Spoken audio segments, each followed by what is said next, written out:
The event in question was the Duel Miami, which the PGA Tour later classified as an unauthorized event. While making his position clear, Wesley Bryan stated that he respects the authorities governing the tour.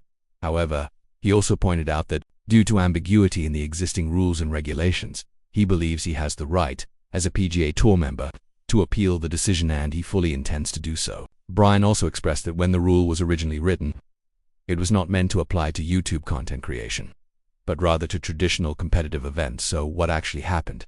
And why did the golf community suddenly turn on Wesley Bryan? It all began with what appeared to be a harmless YouTube production called the Duel Miami.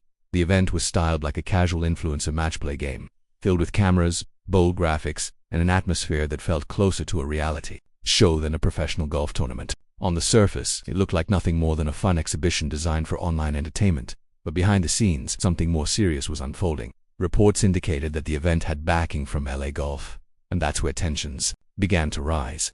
Wesley Bryan, a fan-favorite golfer, widely known for blending professional golf with online content, was one of the main faces of the event. He played under the Miami sun alongside social media golfers and a few players connected to LA Golf, seemingly unaware that his participation would ignite major controversy. At first glance, it seemed like just another creative side project in golf's rapidly growing digital entertainment space.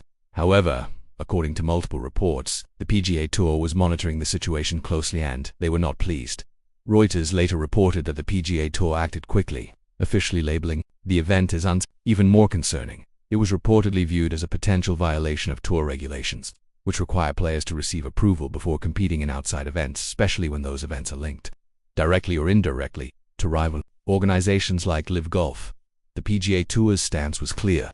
Whether it's a formal tournament or a YouTube collaboration, any association involving live-related entities crosses a line players are not permitted to cross. Bryan, known for his laid-back personality and approachable humor, didn't attempt to hide his involvement.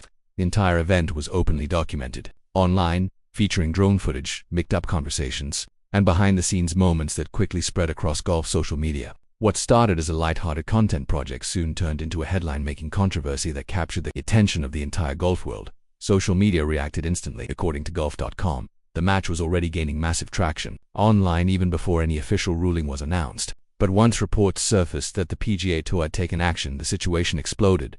What made the backlash even more intense was the fact that Wesley Bryan wasn't chasing prize money or switching tours. He was simply participating in an event that appeared, on the surface, to be casual and harmless. Yet in today's highly charged PGA Tour versus live golf environment, even minimal associations can carry serious consequences. In Bryan's case, those consequences reportedly became a PGA Tour suspension, and that decision came swiftly.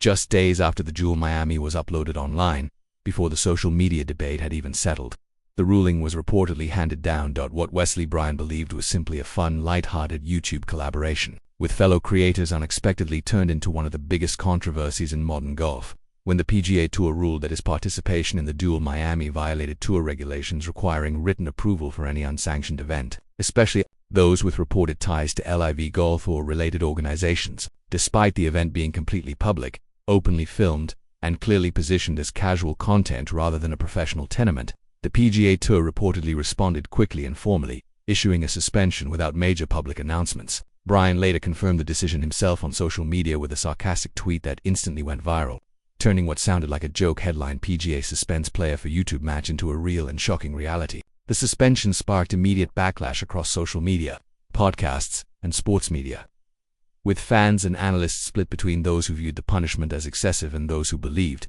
Bryan crossed a line by associating with events linked to live golf. Overnight, Bryan went from being known mainly as a creative golfer and content creator to becoming a central figure in the ongoing PGA versus live debate, symbolizing a much deeper conflict within the sport: tradition versus innovation, brand loyalty versus creative freedom, and competition versus entertainment. The situation also reignited frustration among longtime PGA loyalists who see influencer-style golf and crossover events as a threat to the game's identity, while younger fans defended Bryan as a modern athlete adapting to how sports are consumed. In 2025, as questions emerged about consistency and why other players in similar situations were not punished, the controversy expanded beyond Bryan himself, exposing golf's broader identity crisis. Whether the suspension was truly about breaking a rule or protecting the PGA Tour's image remains hotly debated. But one thing is clear: Wesley Bryan unintentionally became the face of a major cultural shift in golf, proving that the sport is no longer just about